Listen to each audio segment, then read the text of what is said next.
want to thank everybody who is joining with us here today, especially those who are behind me that I'll be talking more about here shortly. To begin with, let me point out the obvious. Evil swept across Uvalde yesterday. Anyone who shoots his grandmother in the face has to have evil in his heart. But it is far more evil for someone to gun down little kids. It is intolerable and it is unacceptable for us to have in the state anybody who would kill little kids in our schools. Children are a blessing. God teaches us that.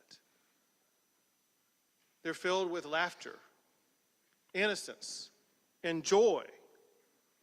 Their love is a gift that parents get to unwrap every single day. Parents in Uvalde had that gift taken away from them, stolen by a demented person. Days before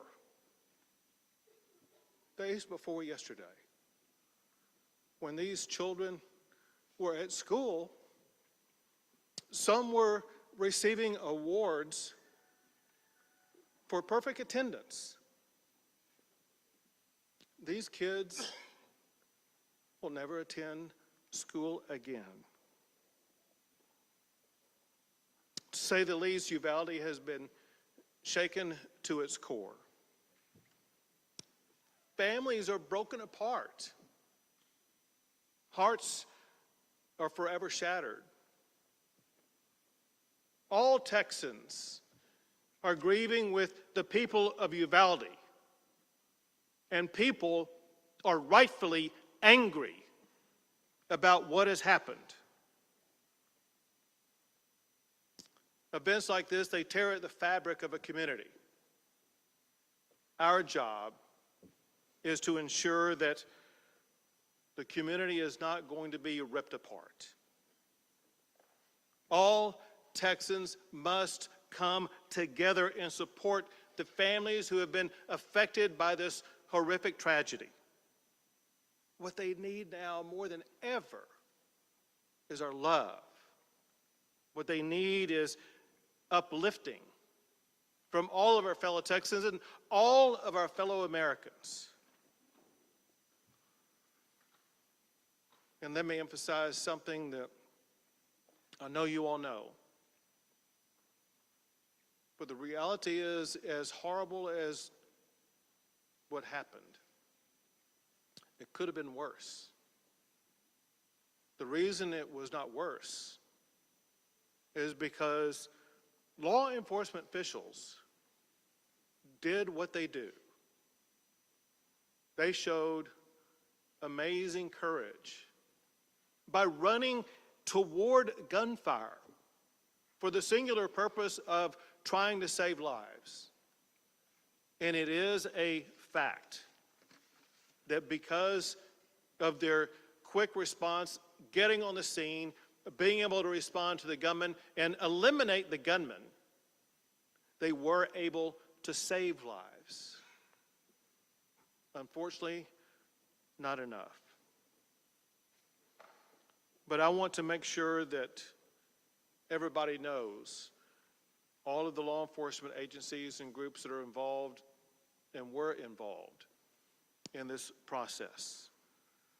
The Texas Rangers are leading the investigation, and they are supported by the Texas Department of Public Safety Highway Patrol, the Texas Department of Public Safety Criminal Investigative Division, DPS Aircraft, DPS Intelligence Counter-Terrorism Division, DPS Crime and Victim Support.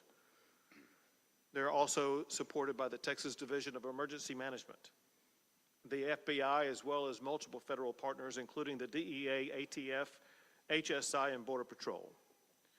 And then, of course, the valiant local officials, the Uvalde Sheriff's Department, Uvalde Police Department, Uvalde Independent School District Police, Uvalde County Constables, Uvalde Mayor, the County Judge, Uvalde District Attorney's Office, local public works and surrounding police department, and the San Antonio Police and Fire Department also.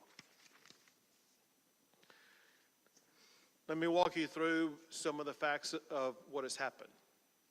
There's been a lot of things that have been said. Some are correct, some are incorrect. Let me tell you the best information that we have at this time, understanding, very importantly, that this is an ongoing investigation, and ongoing investigations often reveal new information as those investigations progress. The first thing that happened was that the gunman shot his grandmother in the face. She then contacted police. The gunman fled, and as he was fleeing, he had an accident just outside of the elementary school, and he ran into the school. Officers with the Consolidated Independent School District, they approached the gunman and engaged with the gunman at that time. The gunman then entered a back door and went down 2 short hallways and then into a classroom on the left-hand side. The gunman entered into that classroom, and the classroom was connected internally to another classroom. Border Patrol, Consolidated ISD officers, police, sheriffs, and DPS officers converged on that classroom, and a Border Patrol officer killed the gunman. As I said, Texas Rangers are leading the investigation, joined by federal, state, and local law enforcement officials. At this time, we know that 19 children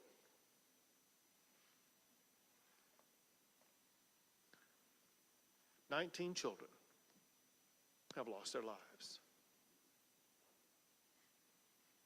2 faculty members lost their lives. In addition to that, there are 17 people who are injured, but their injuries are not life-threatening. All family members of all of these students and faculty members have been contacted and informed about the circumstances. The officials are working with parents to ensure that their parents are going to be able to see their children. Parents should contact victim services at the county fairplex. We know that there are parents still striving to make a connection. All parents are welcome and urged to contact victim services at the county fairplex. The gunman was 18 years old and reportedly a high school dropout. Reportedly, there has been no criminal history identified yet. He may have had a juvenile record, but that is yet to be determined. There was no known mental health history of the gunman. He used one weapon, which was an AR-15, using 223 rounds. There was no meaningful forewarning of this crime other than what I'm about to tell you. As of this time, the only information that was known in advance was posted by the gunman on Facebook approximately 30 minutes before reaching the school. The first post was to the point of, he said, "I'm going to shoot my grandmother." The second post was, "I shot my grandmother." The third post, maybe less than 15 minutes before arriving at the school, was, "I'm going to shoot an elementary school."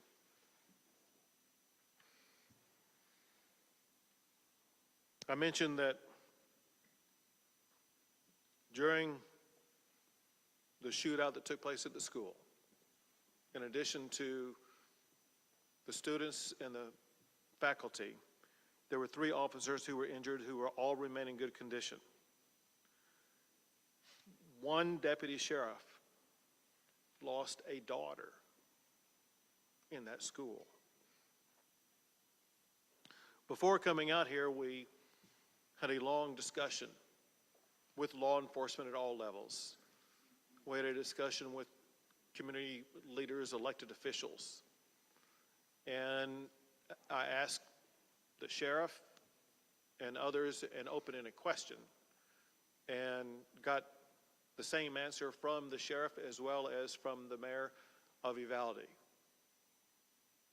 The question was, what is the problem here? And they were straightforward and emphatic. They said, we have a problem with mental health illness in this community.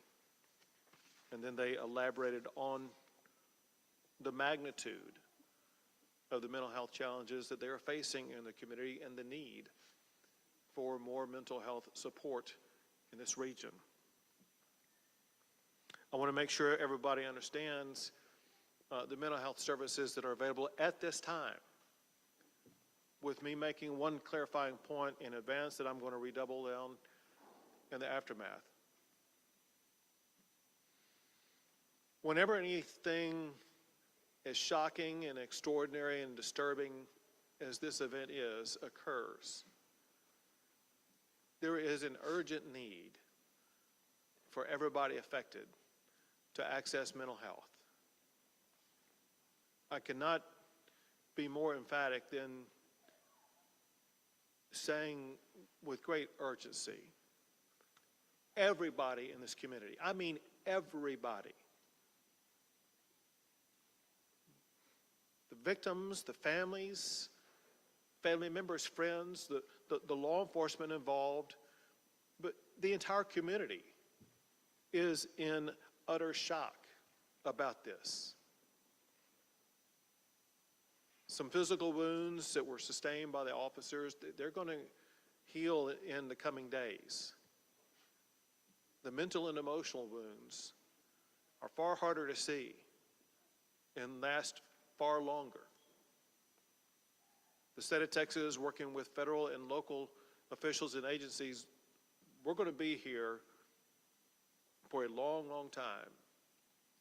And one key point that we will focus on is making sure that everybody in this community has the access they need for as long as they need it to address with the mental and emotional health care needs that they have.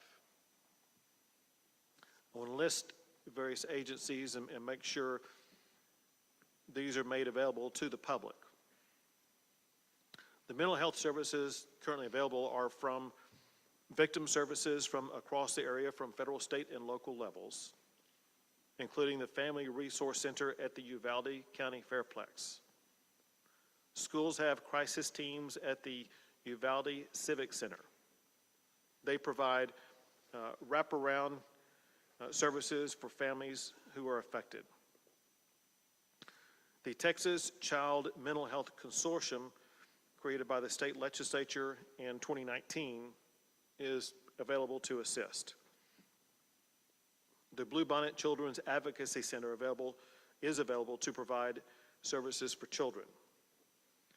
The Texas Health and Human Services Commission is on site and will be available for ongoing provision of services. The Texas Education Agency is providing supplemental counseling services. The Texas Department of Public Safety Counseling is providing counseling services for law enforcement. And the FBI is also bringing in mental health services for law enforcement. It cannot be overemphasized the importance of law enforcement officers, all of them, seeking out and obtaining this mental health counseling. The District Attorney's Office for Victim Services has a phone number available for all victims, and candidly the entire community in a way is a victim here. And I was provided their number to give out to you publicly. This is the number for the District Attorney's Office for Victim Services. The number is 830-278-2916. And at this time, I will pass the mic to Lieutenant Governor Dan Patrick.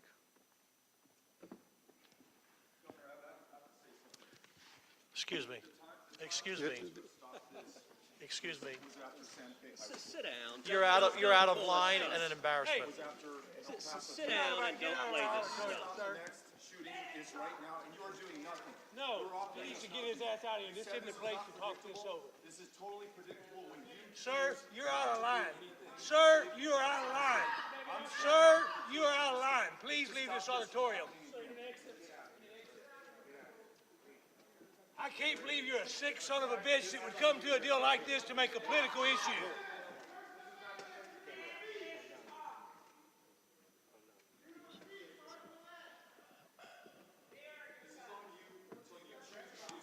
It's on assholes like you. Why don't you get out of here?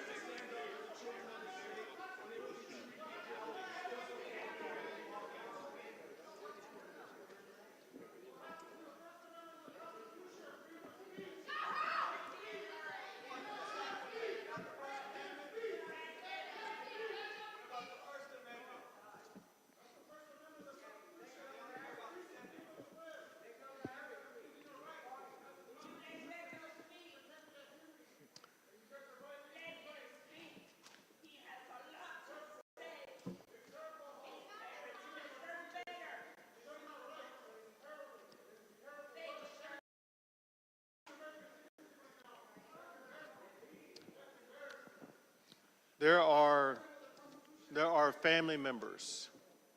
There are family members who are crying as we speak.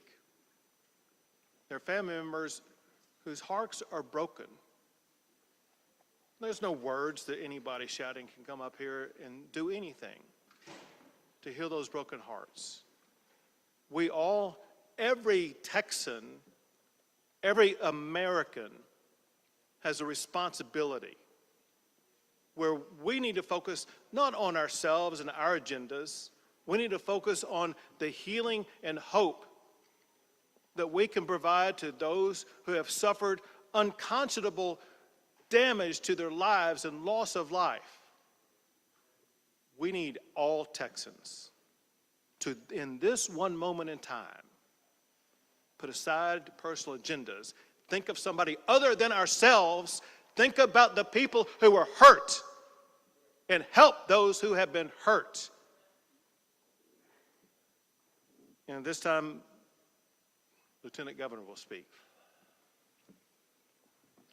I was just about to say that there will be plenty of time to discuss and analyze what happened yesterday and do everything that we can within our power to hopefully prevent it from happening again.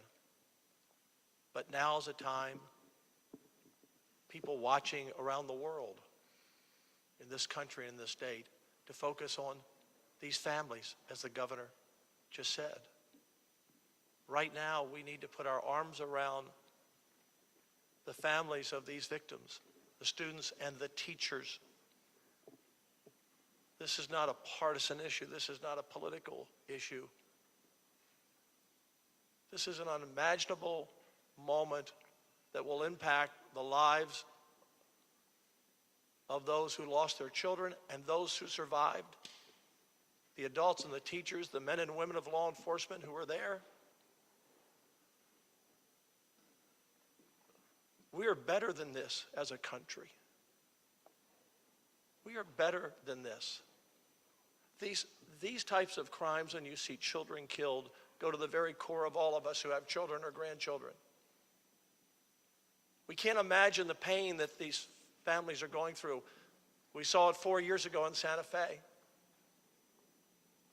So can we not be a nation that can stand together for at least a day or a week or a month? My gosh. To put these families first and everything else second. My gosh. You know, we live in a time, I said this yesterday, when people are at each other's throats everywhere we turn.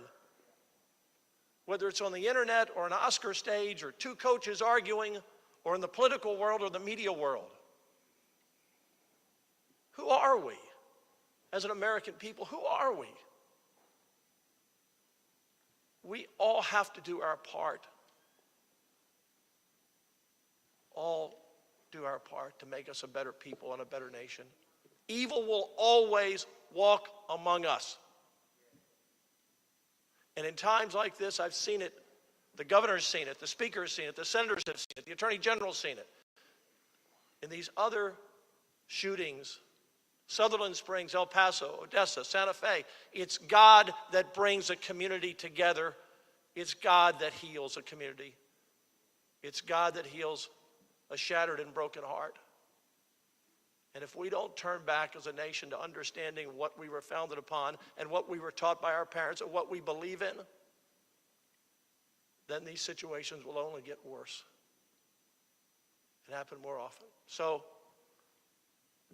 no matter what your thoughts are today, pray for these families, pray for this community.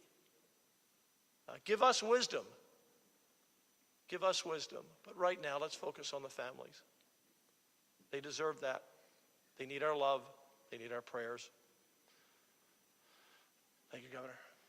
And now the Speaker of the House, Dade Phelan. Thank you, Governor. I appreciate it.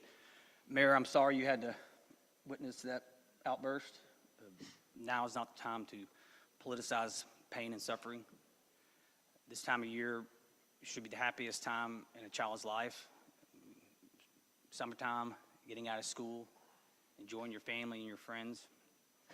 And instead, this community is faced with an unspeakable tragedy of which there are no words. There are no words to ease the pain and suffering and the anger in this community. I do want to reiterate what the governor said about the mental health of this community. This will take many, many years of pain and suffering and counseling. And your mental health is like any other health. It must be treated, it must be diagnosed, it must be talked about.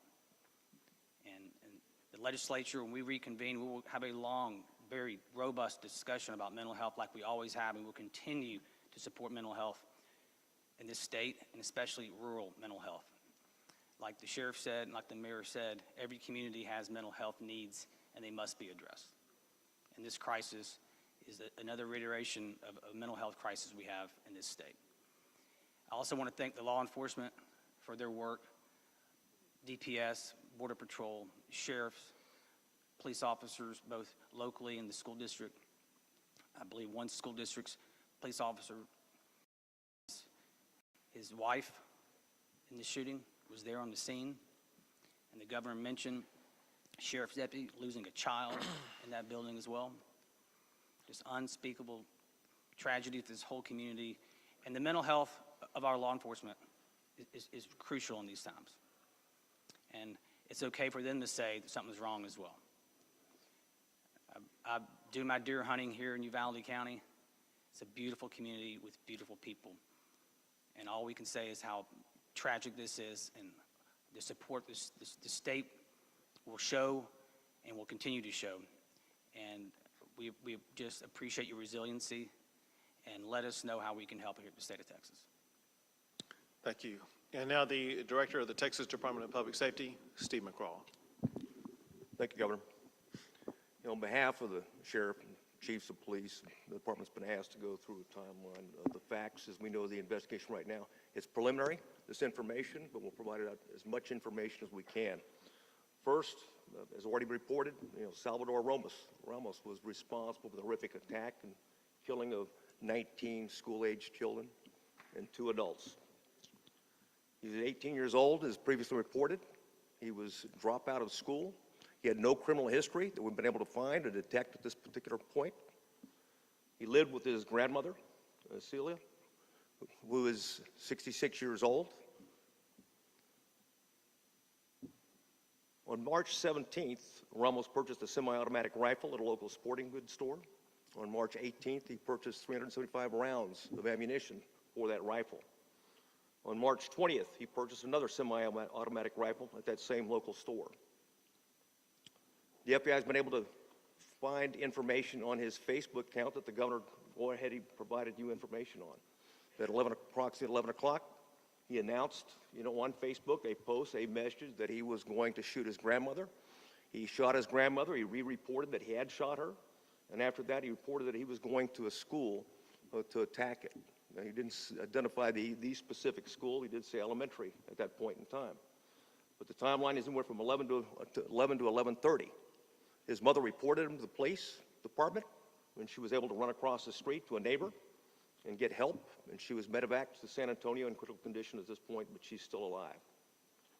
The subject, Ramos, at that point in time, used her vehicle, his grandmother's vehicle. He was living at their residence since March of 2022. Used her vehicle to drive approximately 2.29 miles, which is about a block and a half away from the school, Robb Elementary School. He crashed the vehicle at that point in time. He exited with a backpack. He took a rifle with him, one rifle. It was a Daniel Defense that he had previously purchased and had mentioned.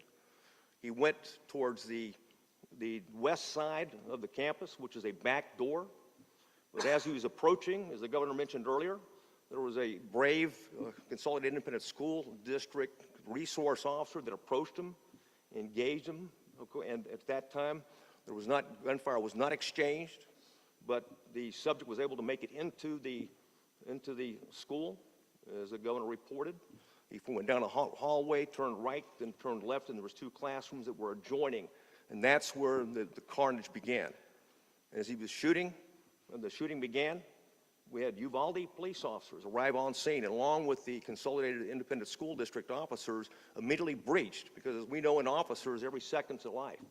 They breached it, engaged the active shooter, and continued to keep him pinned down in that location, afterwards, until after a tactical team could be put together, comprised of Border Patrol agents on the front end, some members of their BORTAC unit, which is a SWAT team for Border Patrol.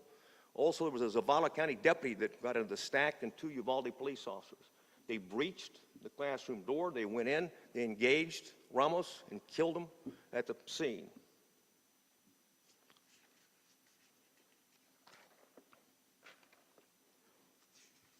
That covers it, Governor. One thing I'd like to say, though, and you hit the nail on the head, is that in the profession of law enforcement, it is a profession. What looks right and how we measure ourselves is the absence of crime and disorder. Obviously, this is a situation we failed in the sense that we didn't prevent this mass attack. But I can tell you those officers that arrived on the scene and put their lives in danger, they saved other kids. They kept them pinned down. And we're very proud of that. At the same time, we're always looking to get better and look at anything that might have been out there. We've yet to find a clue, whether it's social media or other indicators that might have given us any type of idea that he was about to do something like this. It gives an opportunity to prevent it because, as we know, the overriding priority of you, certainly the legislature in Texas and the people of Texas, is that it's all about prevention. Prevent the next mass attack. And thank you for your leadership, and Speaker and Lieutenant Governor. Thank you. Thank you. And now the superintendent for the Consolidated Independent School District, Hal Harrell. Thank you, Governor. Thank you for being here today. Thank you for your support. I appreciate your team coming and speaking to us and providing the services and resources that you have. As superintendent, I could never have imagined a day like yesterday. End of school, award ceremonies, the time of a second, third, or fourth grader's life at that point. It was a senseless and tragic event, and this magnitude in our community is heartbreaking. It really is. We have had a lot of support here from our community, surrounding counties, surrounding districts, and all over the state, and I appreciate you for thinking of us and sending that support. I have to relay the heartbreak of our teachers at Robb campus.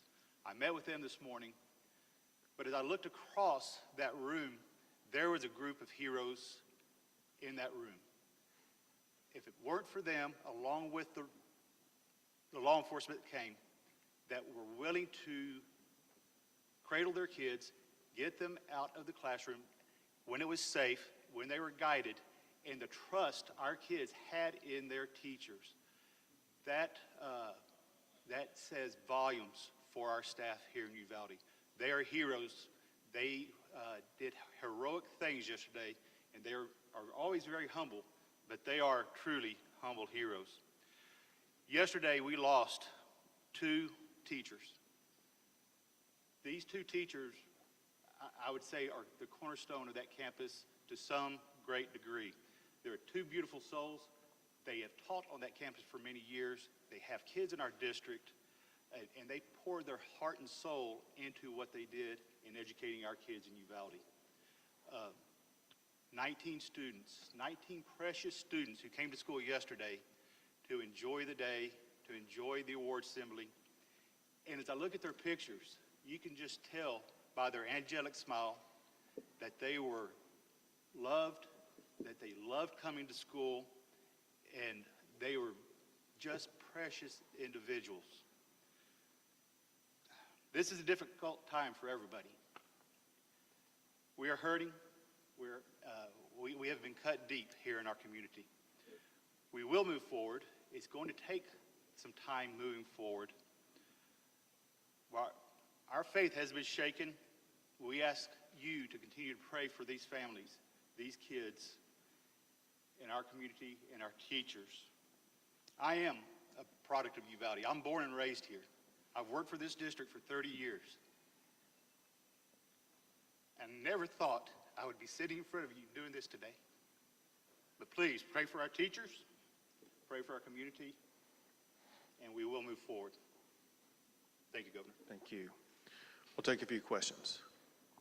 Governor, you talked a lot about health, but not talking about guns.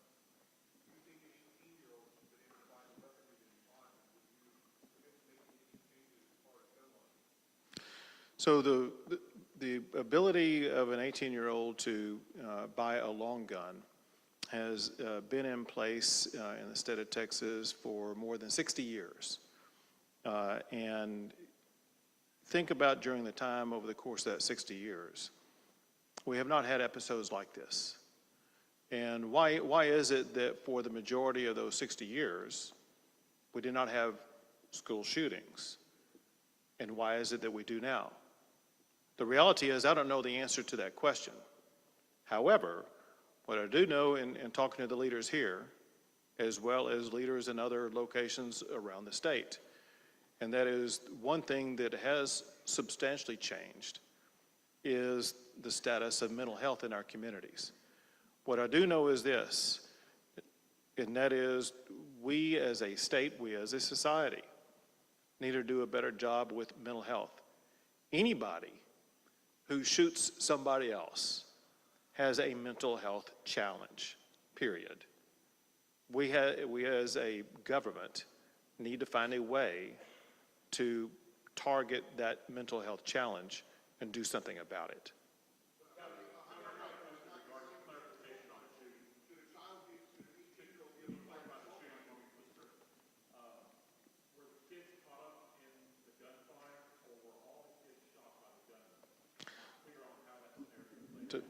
Director McCraw will have the best information on that. We're in the process of doing the crime scene right now. The first one being the school, the second being the vehicle, and the third, the grandmother's residence. I can tell you where it's a detailed process, so I can't answer that. But for right now, we believe that all the children were shot and killed by Ramos.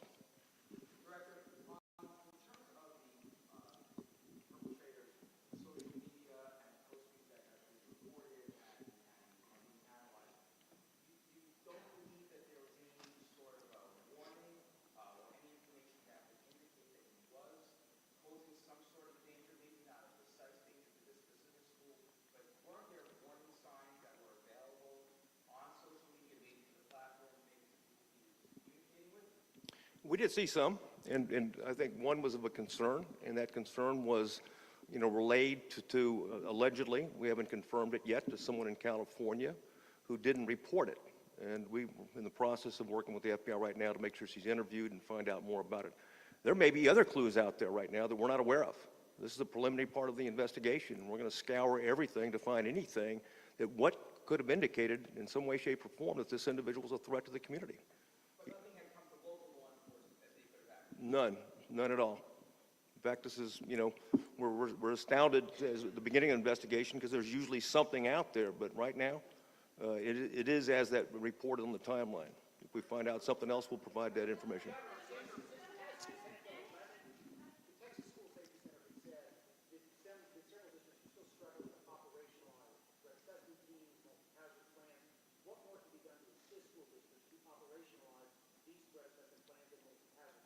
So I'm going to answer in part, but we also have the TEA Commissioner, Mike Morath, with us, who may be able to shed additional light. But here's the information that we know, and you pointed out SB 11, listen, as you know, but others may not. People need to understand that in the aftermath of the Santa Fe shooting, I signed 17 laws to address school safety. And one of them dealt with threat assessment and preparation for threat assessment. And there are certain standards that schools are required to comply with to make sure that they are addressing threat assessments. I have no information as we speak at this particular time about the status of this particular elementary school or the ISD about what the status was concerning threat assessments. However, to make sure that your broader question is answered sufficiently, Mike, you want to come up? The person coming up is Mike Morath, who is the commissioner for the Texas Education Agency. So there's significant appropriations provided to ensure that the local school systems around the state have resources for this. One of the components of Senate Bill 11 was a school safety allotment. There was additional upfront funding for that. The Texas School Safety Center and our agency work in collaboration to provide technical assistance and training to school district leaders, counseling team leaders, others, to ensure that the threat assessment protocols and these procedures, including threat response plans, the operational multi-hazard plans, are practiced on a recurring basis. So there have been essentially fairly significant efforts to bolster those managerial practices and these detective or preventative practices in schools all over the state of Texas. We will continue to do more. After any incident like this, of course, you reflect on lessons learned to ensure that we can prevent this kind of situation in schools going forward. Yeah, if I can just add to that. One sec. I'll call on you next. 1 second. If I can just add to that briefly, in 19, the House and Senate worked together, put $100 million into trying to give the schools all the tools that they needed to try and protect the students. The Marshals program, the Guardian program to arm teachers where schools want it. We left a lot of those programs optional up to the parents and the school boards and the school districts. And they're doing the best they can. And you're always going to have, again, no matter what you do, there's going to be someone to find another area that's vulnerable. But the legislature did act. The governor signed those bills, but we can and need to do more. And in the area of mental health, we've also been working on that as well, but need to do more. We've got to, in our smaller schools where we can get down to one entrance might be one of those solutions. If you had taken 3 more minutes to find an open door, police were there pretty quickly. But this school district has been doing a really good job in trying to protect their students, and those teachers died yesterday protecting their students. And this is a continued work for us. Go ahead. You were at a political fundraiser in Walker County. Why did you not cancel that event? And your press office has stated that you plan on canceling all future political events going forward until further notice. Does that include the NRA convention here in Houston on Friday? So first, with regard to yesterday, I was actually in Taylor County responding to a different disaster, a disaster of fires that had ripped through Taylor County and destroyed 20 homes. And that is when I learned about the shooting that was taking place pretty much at that time here. On the way back to Austin, I stopped and let people know that I could not stay, that I needed to go, and I wanted them to know what happened and get back to Austin so that I could continue my collaboration with Texas law enforcement to make sure that all the needs were being met here in the Uvalde area. As far as future plans are concerned, listen, I'm living moment to moment right now. My heart, my head, and my body are in Uvalde right now, and I'm here to help the people who are hurting. Director, can you confirm from the moment that the campus officers engaged with the gunman and how long was that? I can't. It's going to be within a minute, like 40 minutes or something, within an hour, but I don't want to give you a particular timeline. But bottom line is that law enforcement was there. They did engage immediately. They did contain them in the classroom, and they put a tactical stack together, in a very orderly way, and of course breached and assaulted the individual.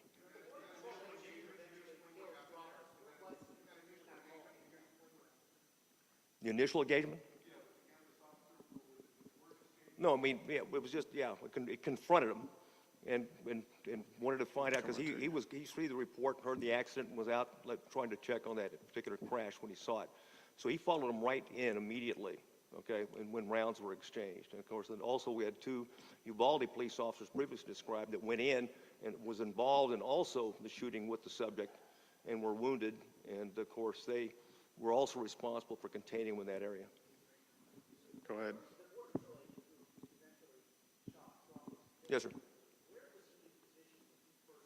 Well, I don't know where he was in the community, but obviously in the Uvalde area, because they got there so quickly and in force. And of course, I'll let them answer that question. But they were there in force, and of course, they were, importantly, they had some members of their tactical team there on the Vortec team, and they took the lead on that stack. But I'll defer to, I think I have a Border Patrol uniformed.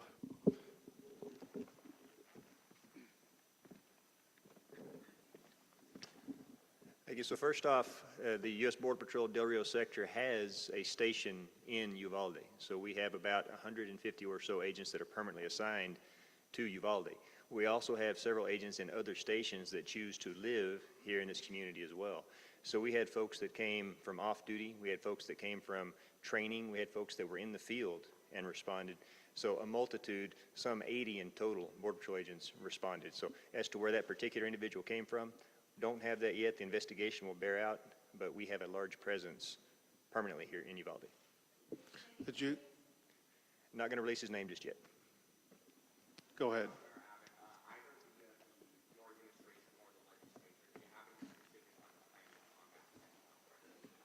We began talking about it in there. I'll just tell you one thing that we talked about, which is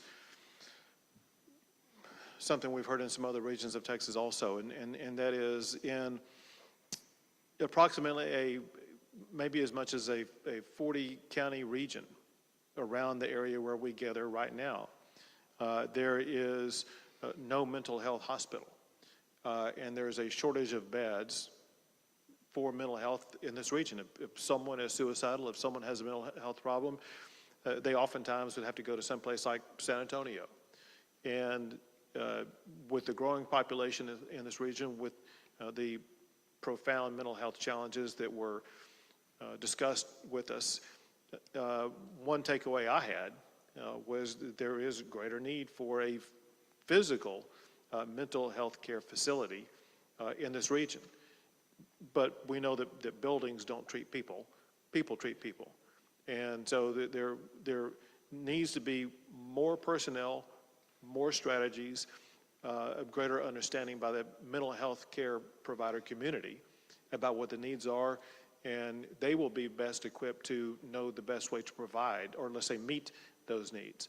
Bottom line is this, and that is, I think it's a fair statement, that legislative leaders understand about health challenges in the more rural settings in the state of Texas, and we have a genuine commitment to help address those mental health care challenges.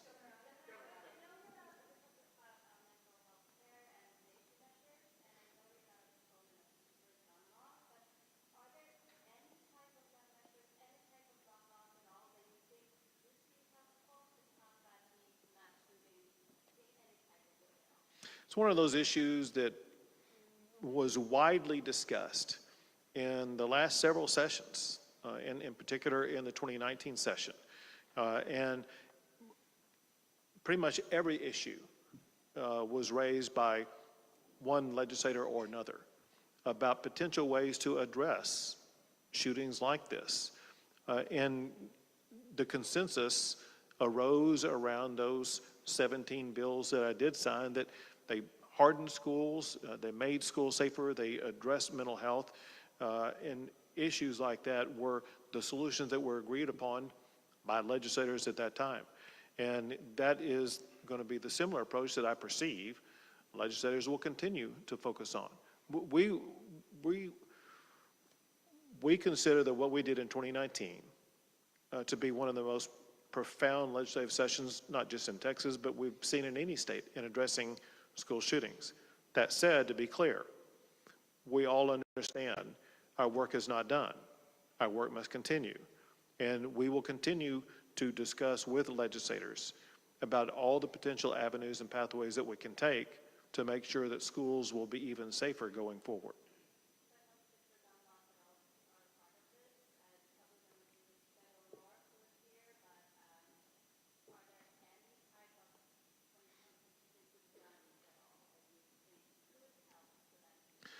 And I know people like to try to oversimplify this. Let's talk about some real facts.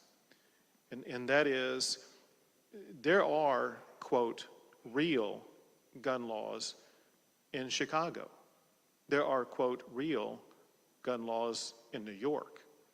There are real gun laws in California. I hate to say this, but there are more people who were shot every weekend in Chicago than there are in schools in Texas. And we need to realize that people who think that, well, maybe if we could just implement tougher gun laws, it's going to solve it. Chicago and LA and New York disprove that thesis. And so if you're looking for a real solution, Chicago teaches that what you're talking about is not a real solution. Our job is to come up with real solutions that we can implement.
So the last thing first, and that is altogether, we allocated more than $600 million, so more than $500 million to address school safety.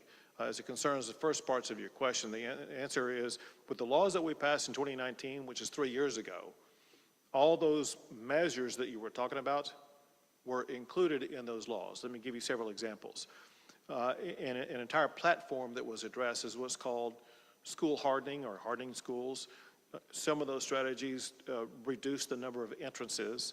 Other strategies provide things like school marshals or having DPS officers or others fill out their paperwork in schools so that there will be a law enforcement presence in schools. They involve different types of strategies that will should make it more difficult for a shooter to get into a school. That said, I can tell you what we all agree upon. We're all going to go back and look at both exactly what was passed, any shortcoming in what was passed, any shortcoming in implementation. I want you to know also that included in those laws were requirements by school districts across the state of Texas to work with the School Safety Commission to make sure that all the strategies would be used and employed and tested, including active shooter strategies for schools to be ready, to be prepared to employ as needed.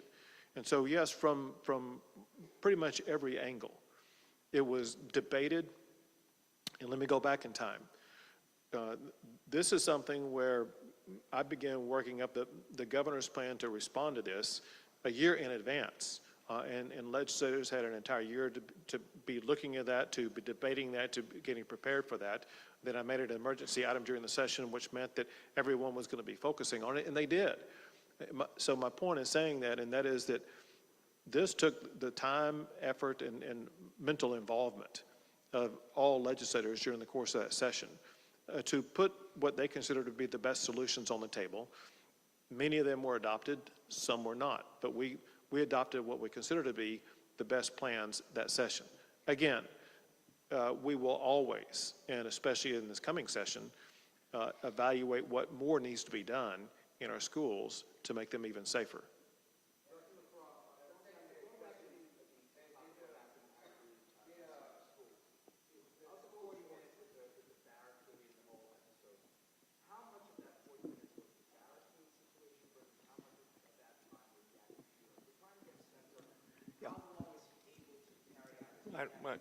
You understand that. We're looking at, now we're getting the surveillance video, so we can go frame by frame and track that every minute. So that's part of obviously the investigation, and I'd wait until we've completed that part before we provide that information. Yeah, right now, I don't want to say, because I think we have an answer, but we haven't confirmed it yet. No, he was not. He was not chased. No, not at all. What's the status of the building? Have you been able, or the team that's assembled now, obviously it's not all working, but have victims all been identified, have the bodies, evidence, work going on? All the victims have been identified, and all the notifications have been made. And is evidence recovery going on? Yes, there's an ongoing recovery team. We've got certainly a company of Texas Rangers with forensic background are conducting it, and then we've got the FBI's evidence response team, and of course ATF is helping as well. Can we get you to speak up a little bit?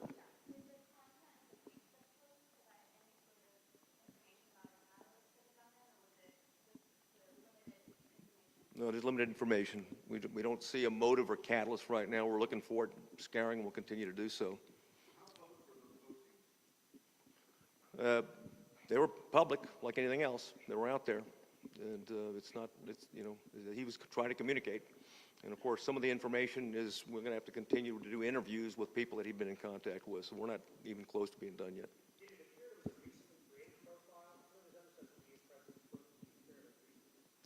Yeah, I can't comment on that right now.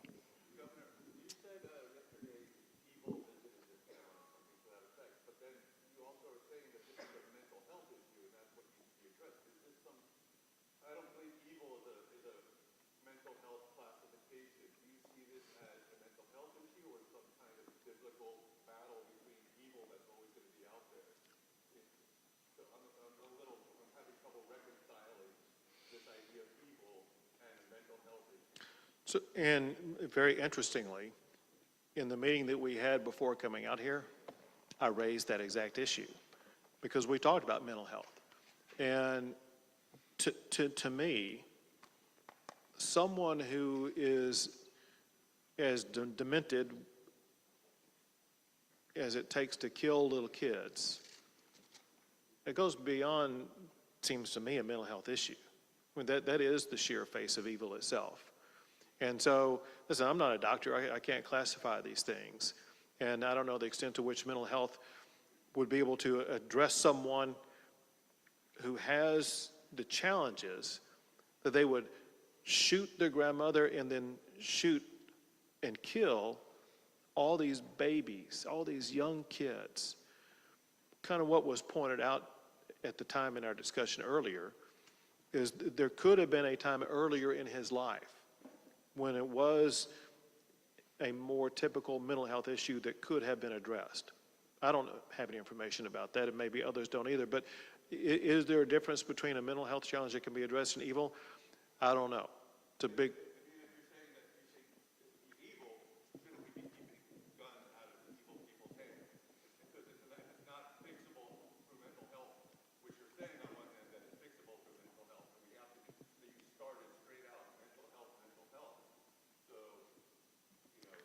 And this. And that oversimplifies things, like, you know, you don't want to oversimplify this, but to just say it's evil seems to oversimplify it. Well, it obviously is a meaningful characterization. And the point is this, if you know someone more evil, I want to see what they did. But I consider this person to have been pure evil. Go ahead. Say it again.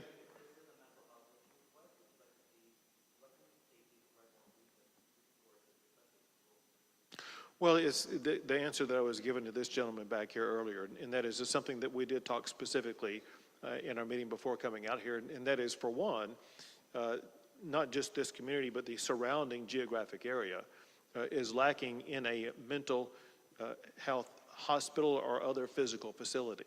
And there literally are either no beds or inadequate beds to address those with mental health challenges. And when you look at the population base and perhaps a growing population base in this geographic region, an issue that we will be taking up is going to be what ways do we address the mental health issues? Does it include a physical facility such as a mental health hospital? If so, how large would it be?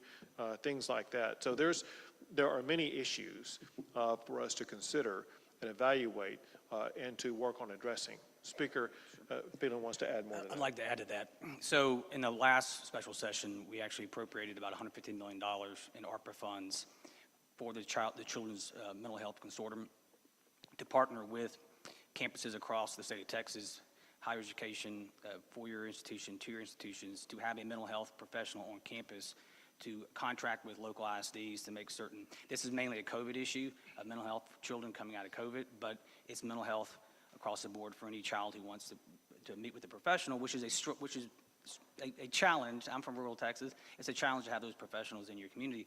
We also appropriated $500 million for rural broadband to make certain communities out in rural Texas have high-speed internet, so where they can have a consultation online with a mental health professional, not just in the state of Texas, because we passed another piece of legislation that said you can meet with professionals outside the state of Texas. And so the telehealth, telemedicine situation come out of COVID, rural broadband, were addressed late in October of this past year, and many of those programs are being rolled out right now.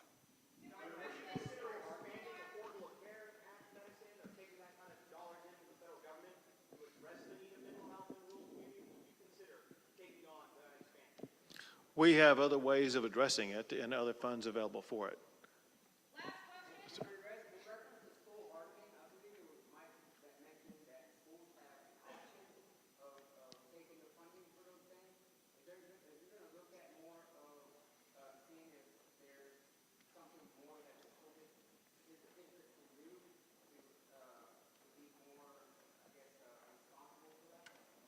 So I'm not exactly clear on your question, but I think I have the gist of it well enough to be able to answer it in this way. And that is this: we will all consider the best strategies for schools to employ, but importantly, we do that in conjunction by working with schools. We won't be imposing policies on schools without working with them. We need ISDs and schools and school leaders and school safety professionals at the table for that discussion purposes if we are going to achieve the best standards that are possible. Thank you all.